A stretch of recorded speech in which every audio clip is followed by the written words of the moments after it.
and welcome to this special edition of Asia Gaming Brief's face-to-face series. Today I'm talking with Alidad Tash, who is Managing Director of 28 Limited. We're getting together to talk about the recently published amendments to Macau's gaming laws. We're going to look at some of the pluses and the positives of what's been announced. Alidad, thank you for joining us. Did you expect the gaming law this early? Good afternoon, good morning, wherever you may be. No, this was definitely a shock. We all were wondering whether it's going to happen sometimes in late first quarter or second quarter, or maybe even extending it past the June 30th deadline. This was definitely a surprise. January 14th is way too early. So that was definitely a surprise, a pleasant surprise, I may add. Yeah. Why do you think they did push it through so fast? Do you think they're going hell-bent to meet that June deadline? You know, there's an expression that says, hurry up and wait. This is the opposite. This was wait and then hurry up. Nothing happened. People were saying you're running out of time. Then suddenly in September, the wheels started turning. And, here we are in December, a lot more movement. And suddenly in January, this week, January 24th, there was actually, this was discussed with the Legislative Assembly. So this is moving up fast and furious in a positive way. Talking of positives and negatives, obviously, we had, first of all, an explanation of the law, which everybody got very excited about, and then we had the law itself. Do you want to take us through a little bit about this sort of tale of the 2 days? Yeah, you must be referring to a couple of Fridays ago. I believe it was Friday the 14th, the government called in this special press conference, where they announced mostly good news. We all thought, wow, this is fantastic. And, there's great news. The Americans are going to stick around. There's going to be 6 concessions, which obviously is another polite way of saying this current 6 are going to get it, because I doubt if the 7th bidder is going to come in and somebody's going to exit. So that was great news. The number of the dates, the years were set to be 10 years.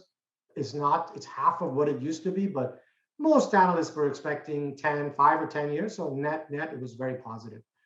There was a surprise on Friday, the first day, Friday the 14th, where they talked about the satellites having to perhaps have only 3 years of life. And then after that, they have to be absorbed within the concessions. That was a surprise. Pleasant for some, unpleasant for others. And again, we can delve into it a little bit deeper. But most of what was discussed on Friday was good. There was another good news, the absence of any gaming tax or increased gaming tax or additional fees. That was also very, very pleasant news. We thought, wow, this is great information. They said, so this was wonderful. On Tuesday, they unveiled the next round. And that's when we kind of see inside the sausage. It wasn't just a delicious sausage. Once you see the inside, it doesn't look very pretty, the pieces that go into it. And that was very unusual. Everybody presumed the Junkets died. Well, they're walking dead because they came back to life. There was a stipulation about the Junkets basically being alive, obviously much less powerful, somewhat neutered, but each junket can go make a deal with a single casino. That was definitely a surprise. There was additional stipulations. There was a 3-year inspection periods where basically the operators were said, don't think what we told you on Friday, 10 years, don't think you're going to go do whatever you want. And in year 10, we're going to come back and say, hey, what's been going on? We're going to keep looking at you every 3 years. And on top of that, there is a new power given to the chief executive, which allows him to invoke national security. And because of that, you may lose your license anytime. And that is very scary because technically national security is very much a blanket field that could be used and applied to multiple fields. It could be a financial national security. It could be support of some kind of a potential geopolitical confrontation that may come up and how the government here, the various three, especially the three American companies, are going to support that. That was a big surprise. So that was obviously not good news.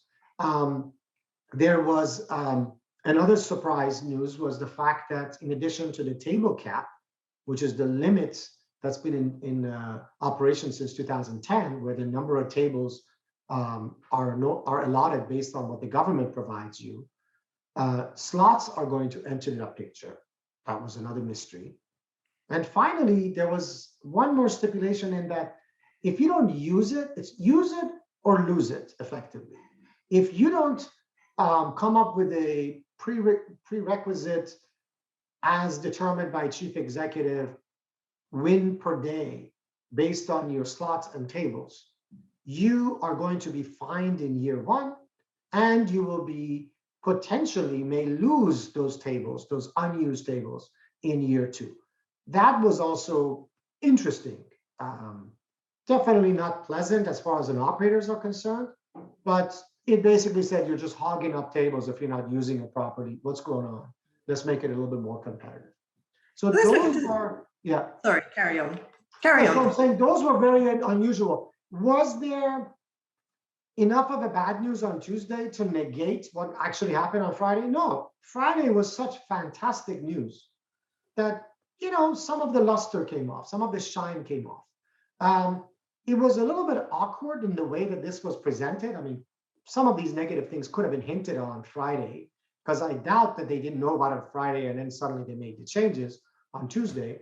It wasn't a PR disaster that it was in September. I mean, remember, the markets back in September, when they made the initial stipulations, freaked out. The markets lost a third of their 30 to 33% of their gaming value overnight. It was totally a freak out.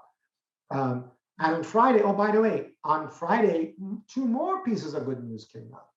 The two most strangest requests back in September, which was a government representative that's going to walk around the individual properties, they took that away. And they also took away that curious dividend permission beforehand. Basically, the one that said, if you want to go and give a dividend or give some kind of a share reward, you need to check in with the government. There was so much of a pushback that the government said, you know what, we heard what you said in the various public referendums, and you know what, we listened. So it was actually good that the government is willing to listen to the voice of the people and the operators. And overall, it's been fantastic news in terms of speed and in terms of the overall good news that came out. Well, let's look at some of those things in a little bit more detail, because we mentioned, you know, not good news for the satellite casinos. Obviously, they're trying to get away from some of these smaller premises, but some of them are big names. Do you really see them disappearing altogether? Okay, before I answer that question, I want to tell you that Macau, when it gave out its licenses in 2002, specified that there's only 3 gaming concessions, and yet somehow we ended up with 6. How did that happen? A bunch of brilliant legal minds and the malleable method that the government here sometimes listens to the people or to the influential people. So when you go from 3 licenses to 6 sub-licenses, whatever they call it, I think the 3 years stipulation that, you know, hey, be absorbed by the big 6 companies or not, I think that's going to go away. I think it is quite reasonable to assume that the number of satellite casinos, there's so many of them, you know, it's hard to count. Is it 17? Is it 20? Depending on whether or not the casino that's in a little ship, is the ship sinking? But the 20 or so satellite casinos, which are very politically powerful, they've got some members of legislature. I think they'll be able to figure out a way to wiggle out of that 3-year commitment, either extend it beyond it or perhaps convince the government somehow to remove it. The same way the government listened to the people you know, about the dividend or everything else that it withdrew it. There's already rumblings from these various operators. And it was a surprise. I mean, some of these satellite casinos, not all satellite casinos are, you know, undesirable or dumpy. Some of them are pretty legitimate. So Back in October, in another one of these web conferences, I suggested, why not get rid of half of them? Perhaps some kind of a bidding process could start there where some of them may go away and some of them stay. But I have a hard time believing that the forced, effectively the forced sale or forced dealing between these operators with the Chinese gaming companies. I think that's going to be a hard sell. I think that's something that's going to be either diluted or go away altogether. By the way, something very unusual about the satellite casinos. There are 6 gaming companies in Macau. The 3 Americans have 2, 2, and 5 gaming companies. The 3 Chinese companies have 1 satellite, 2, 2, and 2 casinos, integrated resorts. The 3 Chinese companies have legitimate integrated resorts plus 1 satellite casino for one, 3 satellite casinos for another, and anywhere from 17 to 20 satellite casinos for the other ones. So a satellite is really an internal or a Chinese gaming company and a Chinese owner issue. It doesn't affect the American companies who are basically clean when it comes to their integrated resorts. Well, what about, let's move on to the VIP section and the junkets. As you mentioned, everybody thought they were going to be dead. They are being relicensed. The government has just put out the figures and there has been a drop, but there still have been junkets licensed. They can only operate with 1 operator. How does that actually work? That's a fantastic question. Yeah, basically what the junket said, just to inform the viewers, the government said each junket operator can only work with 1 gaming company, one of the 6 gaming companies. Furthermore, they can no longer have their own dedicated gaming room. Furthermore, they can no longer have a revenue share models, in which case they will be compensated based on the volume they did. This is what they used to do in the old days. Furthermore, they can no longer engage in some of the funny business in the past, which is to assist people to obtain money. And I think the operators are wise enough to realize that even if the junkets decide to get a little bit desperate and break the law, I think the operators, recognizing that they don't want to lose their license over something that's kind of lower margin, are going to be quite mindful of making sure that their partners, junkets, are actually obeying the law. Are we going to have a situation though with, say, all the junkets wanting to be with 1 operator, or can you see, I mean, as of a year ago, I think it was late January of 2021, there were 85 junkets that were licensed, something like 85 junkets that were licensed by the Macau government. I don't know whether or not the government has already published what has been going on in 2022, how many of them are required. You would have thought, with all the mess and the arrests and everybody kind of dumping on the junkets in the December of last year, you would have thought the government would be much more selective, either cancel them altogether or get rid of a whole bunch of them. I don't have the latest figure. The news usually comes around this time of the year. It's come out this morning, actually. Oh, yeah. So what was the number? So I think it's about 46 or somewhere around there. Thank you for enlightening me. I wasn't sure about that. Yeah, so that's 46 that's still a substantial amount. It's roughly, it's just above half of what it used to be. I would have expected it to be lower, but what's to say let's say it's operator, one of junket A, from not somehow dissolving into 6 little pieces and making a deal with individual 6 gaming companies, or making a deal with some of the very lower one, let's say number 45, number 46, number 44, number 43, and giving individual players. I don't know how that's going to work. There's also operational issues. If they no longer have their own gaming, speaking as a gaming operator in the past, heading operations, how are they going to be able to handle the chipsets, right? Are all the junkets, let's say one casino has 5 junkets and they're all going to be in one big happy room. Are they able to go ahead into the same table and use their individual chipsets? That's going to be operationally very difficult. So what that means is, in this giant room with 30 tables, are they going to allot 5 of them to junket A, and the players on junket A can go and gamble there with their own chipset, and junket B will have perhaps 3 tables? And to answer your question. If there's 46, junkets that are going to be operating, is there a limit? Can 5 casinos have one each, and the other one have 41 of the other ones? Is there a maximum? Those are all the questions that have to be answered. I simply don't think that the junkets are going to be powerful enough to do much, but it creates, it would have been a lot easier to just strike them out altogether or phase them out. But the fact that they made them kind of survive a little bit longer, I believe it had to do with the fact that the government doesn't want to have 4, 5, 6,000 people, unemployed on the streets, and they kind of want to make it gradual. I understand where the government came from for this purpose. I mean, the government is quite mindful of not making people unemployed, especially local people unemployed. So I think that's what the thinking was. But again, more questions that have to be answered as we get more clarity going forward. How do we get the clarity? Shouldn't the clarity have been in the law? Given the speed by which this came in, and given the fact that the government issued a couple of edicts in September and realized that it kind of backfired, I think it's actually quite wise of the government to throw in the big picture and then let the lawyers and let the citizens and let the junket operators and the gaming operators and the legislatures and the multiple groups of people kind of chime in before it solidifies it. So I think that kind of does make sense, instead of being too specific in the beginning and kind of pulling back or withdrawing it altogether. It is a quandary.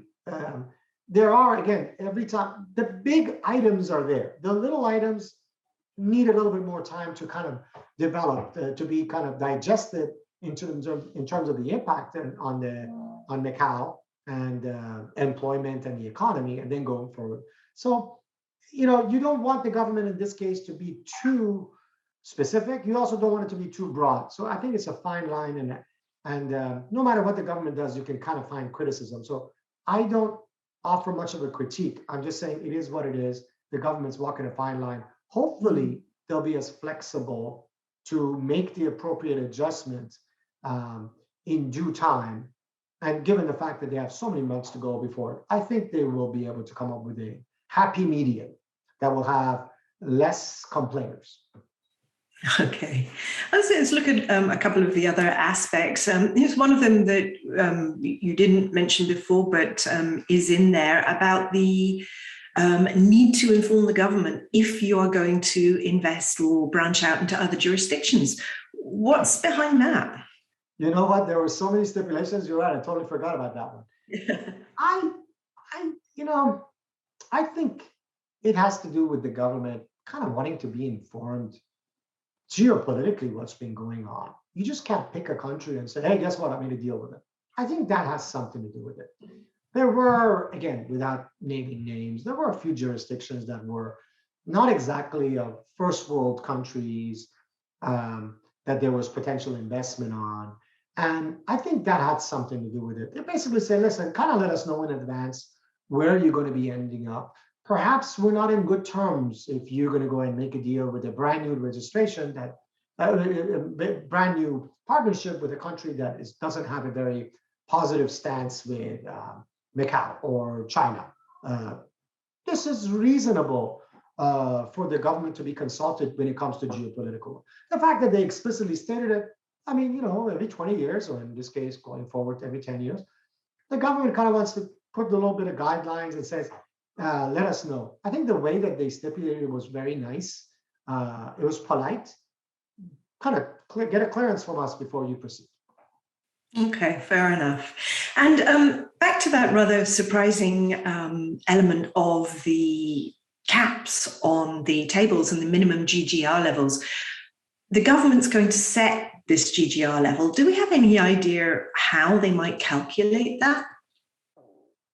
No, but the most precious asset for any casino after the land they were allotted is the number of gaming units. This is some people fought tooth and nails to get as many gaming tables. But these cannot go to waste. What the government is saying is that don't be holding on to 500 tables or in some cases 1,200 tables when it comes to some of the bigger operators, if you're not really using it, and we could be using it somewhere else. And it's actually a nice way to control, instead of taking a license away, which is it's like a, death penalty.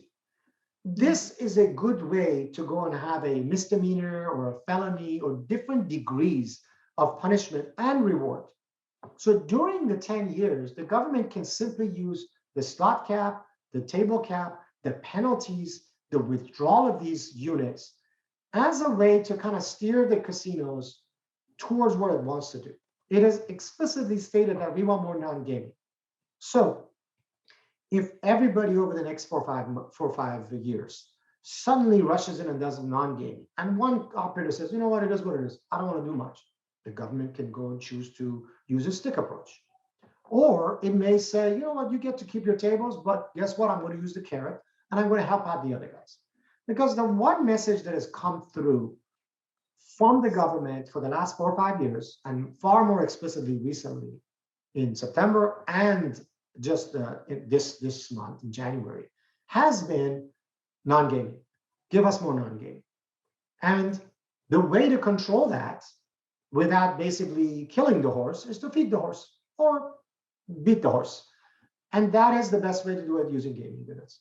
So I think this is just a nice way for the government to exert the right pressure on the casinos, and in a more explicit way. How that is calculated, I have no idea. There has been a decision by the chief executive, which is going to set the annual goals. But given the divergence, there's such a huge variance between the low end and the high end properties in terms of the usage and the utilization and the win per unit per day, the productivity of tables and slots, I doubt if that threshold is going to be that big a deal.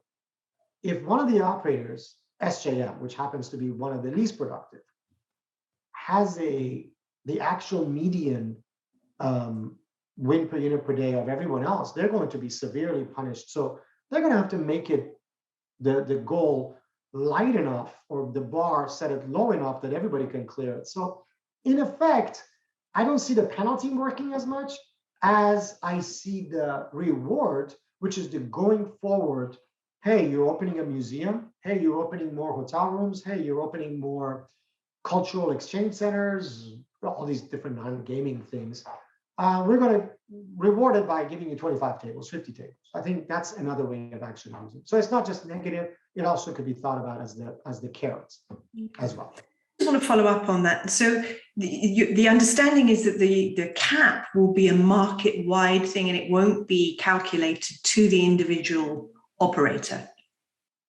I believe so. I believe the way I read it, and I'm not a lawyer and I did not read it in the original Portuguese or Chinese, but the way I interpret it is there is going to be a Macau-wide universal minimum that is the bar, which will have to be met by every one of the operators. It's not, hey, Venetian, you got to do this much, and hey, Wynn, you got to do this, and SJM do this. Right.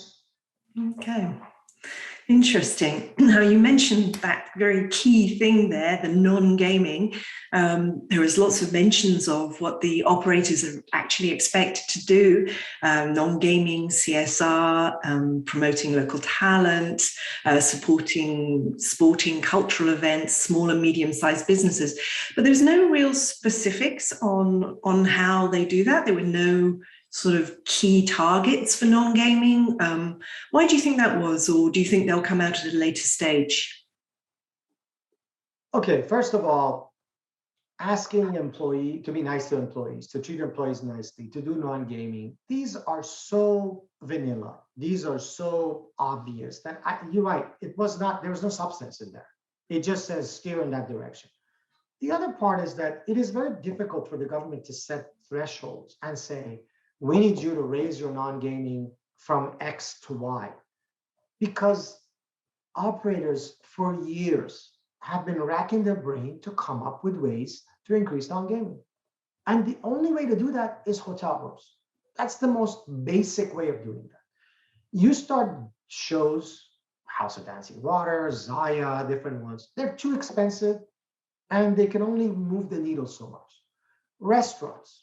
okay, there's only so many restaurants that, I mean, how many restaurants can go ahead and generate that much?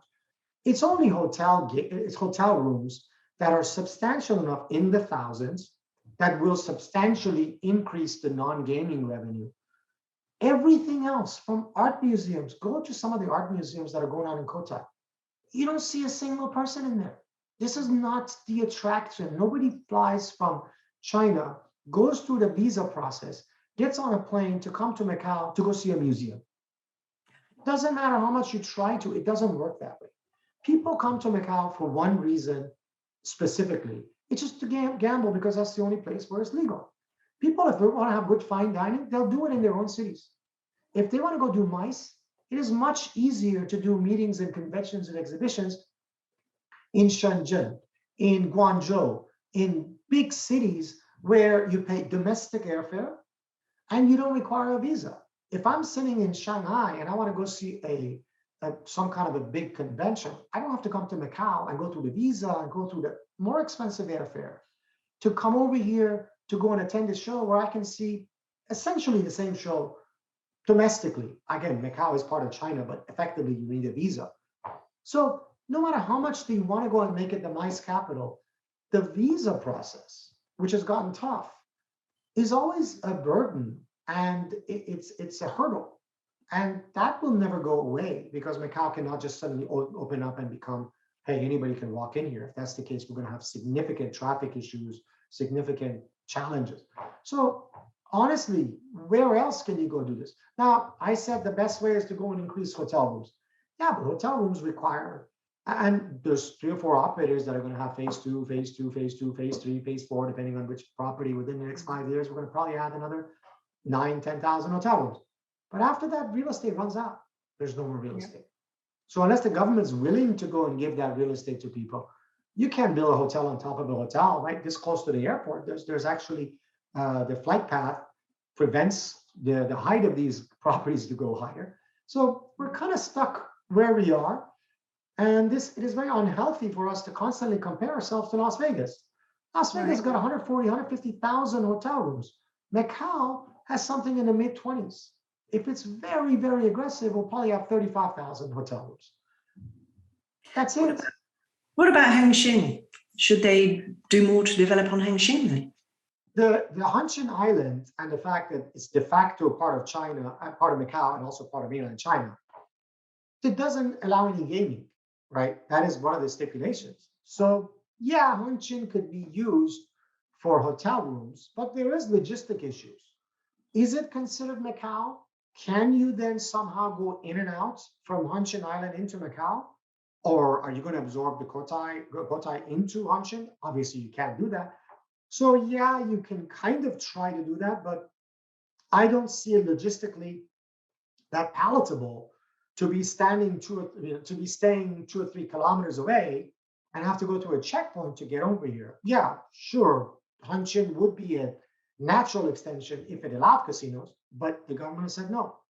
So it's one of those quandaries where it's hard to get, maybe heads in beds, dormitories, but to get people in and out is going to be a challenge. Yeah, it's interesting, isn't it? And does that count as diversification for Macau? Sure. It's not really Macau.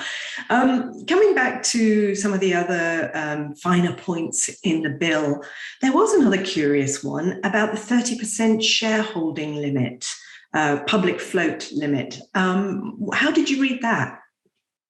I read it and I didn't understand it. So unfortunately, I have no idea what was the purpose behind that.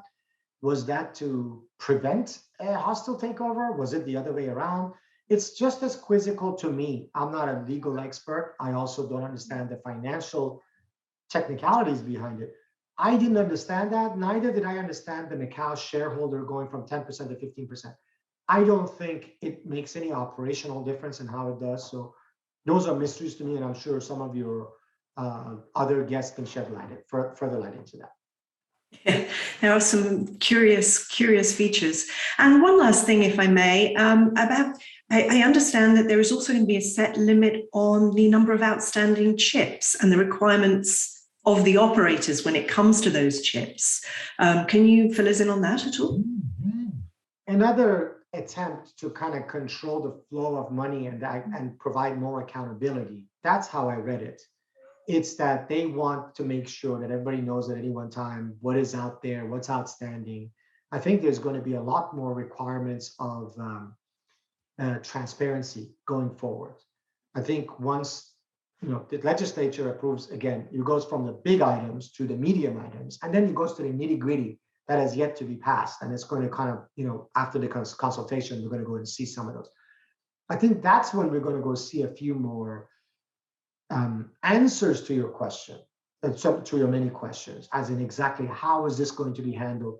And I think how the chips are going to be done. What is the limits? What is the minimum and maximum number of junkets that are going to be involved in the casinos? I think those will be answered.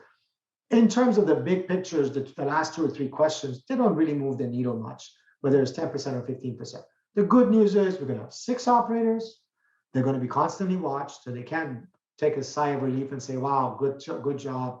We'll see you in 2031, just a year before 2032. No, I think they're going to be constantly on the alert, not only every 3 years, but constantly making sure that their junket partners, should they decide to proceed with the junket partners, will be not going into muddy waters or questionable gray areas, because I have a feeling if your junket partner, which is now your exclusive partner, gets a little too cute, the operators will also be,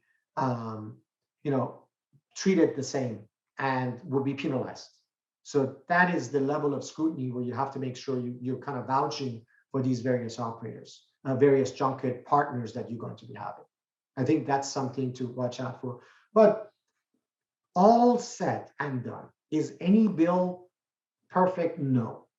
Compared to where we would have been 2 weeks ago, where we had no idea where we're going to be going, and in terms of timing, the government, through its recent clarifications a couple of weeks ago, and then a couple of days later after that, they've come a long way. Mostly good news, some curious ones. Hopefully some of those may go away. I still think that satellites are going to figure out a way to wiggle out of it. The government's weakness is always, oh my God, 7,000 people, they're going to be out in the street, hungry, unemployed, what are you going to do with it? I think that's the government's weakness. It cares a lot more about people's welfare, economic welfare, which is legitimate. I think that's one way for them to be able to extend or cancel it. Those are the big ticket items. But everything else, I think we're sitting here much prettier than we would have been a couple of weeks ago. I think this is definitely a step forward. Okay. Well, I'm going to ask you one last question, and then I will leave it there, because I realize that we probably could talk all day. But my last question is, do you see there being an extension to the tender, to the concessions, to allow for the tendering, or do you think that the government will continue with this breakneck speed and push it through? I think this chief executive, once he rolls up his sleeves, he's very fast. He's very good at, once it gets to that stage, the politics is done. I think it's going to be full steam ahead. I think it's going to be much more clarification. I doubt we have, a good 5 months to go before the expiration. I think it's 80%, maybe 90% likely that we're going to see it. If there is going to be an extension, it's going to be a matter of months, not years. So that's just a matter of a technicality, I believe. Perfect. Thank you very much for joining us, Alidad. That was a great resume of what we've seen in Macau. Thank you very much. It was great talking to you. Great questions again. Thank you. Thank you for joining us today on this special edition of Asia Gaming Briefs Face-to-Face series. Please join us every Friday for our interviews with thought leaders in Asia's gaming industry.